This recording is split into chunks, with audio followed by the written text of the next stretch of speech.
Coronavirus has turned our world upside down, but for a lot of Californians, people are out of work, businesses are being threatened, and the lives and the health and the safety of our people is also in jeopardy.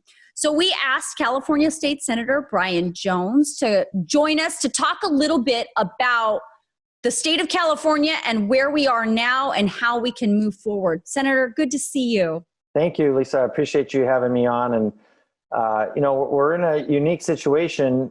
California is such a big state, and with the governor making the proclamations that he has that, are really statewide, but really, some parts of the states are impacted more than other parts of the state. We really need to get to the point now, I think, where the local jurisdictions are taking more control of what's happening in their local area. So, for example, I'm in the East County of San Diego.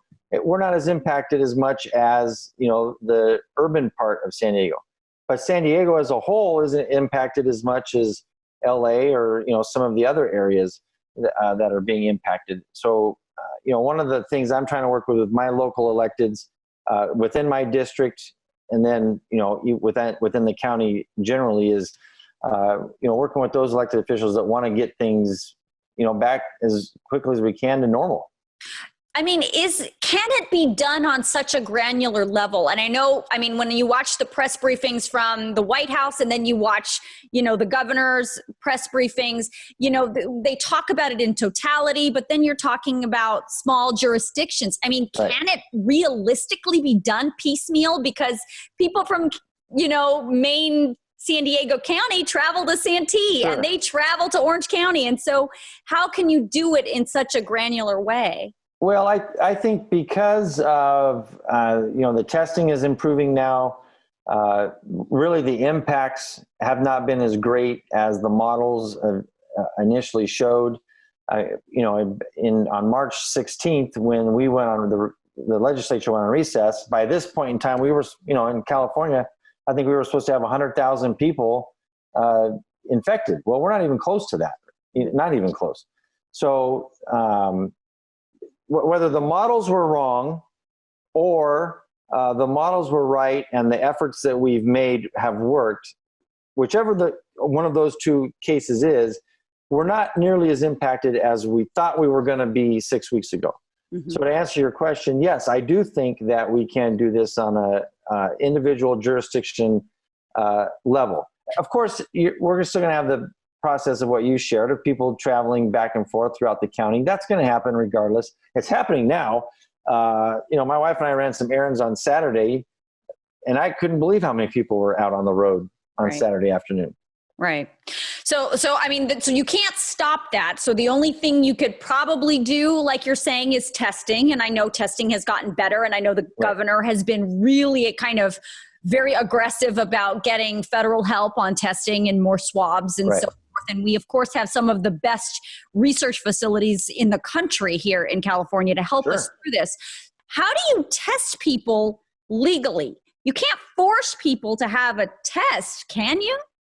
Not at this point in time, and I certainly hope we don't get to that. Right now, I think there's enough people volunteering that want to get there. I think right now there's more people that want to get tested than there are tests available to do. Yes. So I think the recommendation, of course, from the health officials, you should only get tested if you're exhibiting some of the symptoms. If you're not exhibiting the symptoms or you haven't been exposed to somebody that had it, then you don't need to get tested. Look, the bottom line is, I think that, we all need to be conscious of is this didn't end up being as impactful as we thought it was going to be for whatever reason, but it's not as impactful as we thought it was going to be. It's about the same impact as the regular flu was last year. It's not as bad as the regular flu was the year before. And so we've really got to balance, where we are regarding the public safety and regarding, commerce.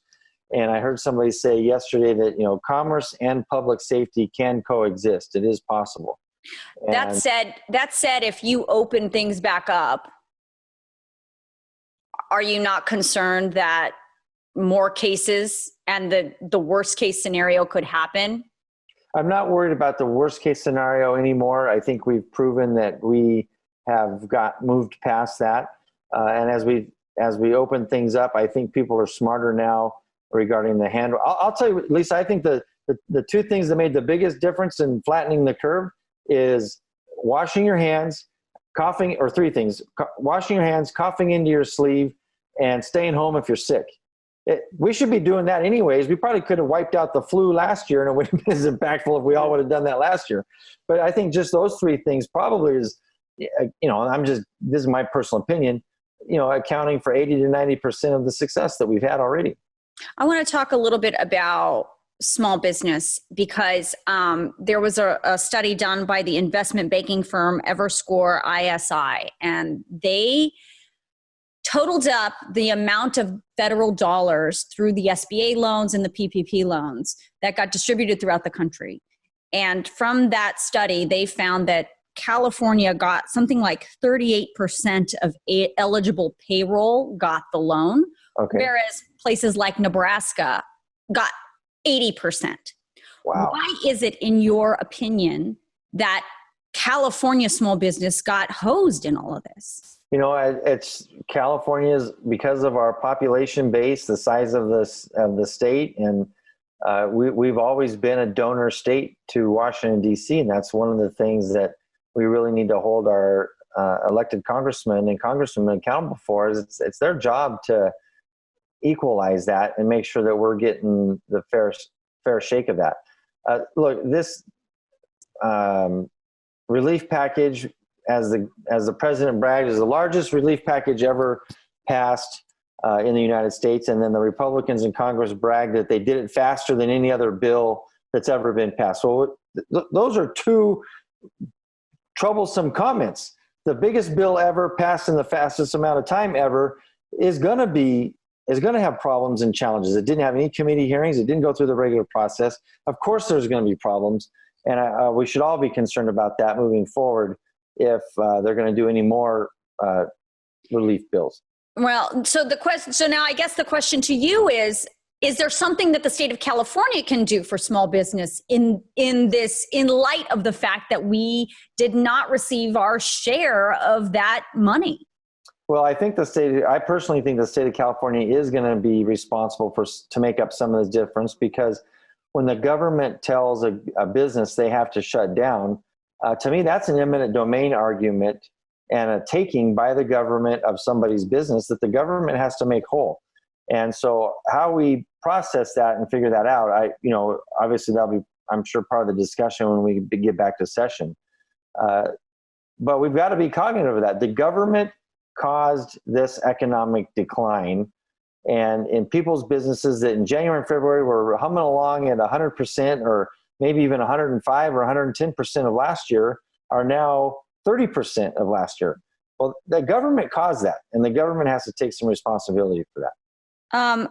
And then I know the mission. So you sit on the Senate Special Committee on Pandemic Emergency Response. It's a mouthful. Right. But basically, you guys, this group of senators is responsible for reviewing the state's response to this virus. Correct. To figure out what went right and what can be improved on. So as we close, I want to ask you, what do you think has been done right at this point in time? And obviously this is going to change. What has been done right and what needs to be improved on as we move forward? I think we closed too much too early. We've now kept them too much closed too long. And of course, shutting down the parks, I think was completely unnecessary from the beginning. We should have never done that.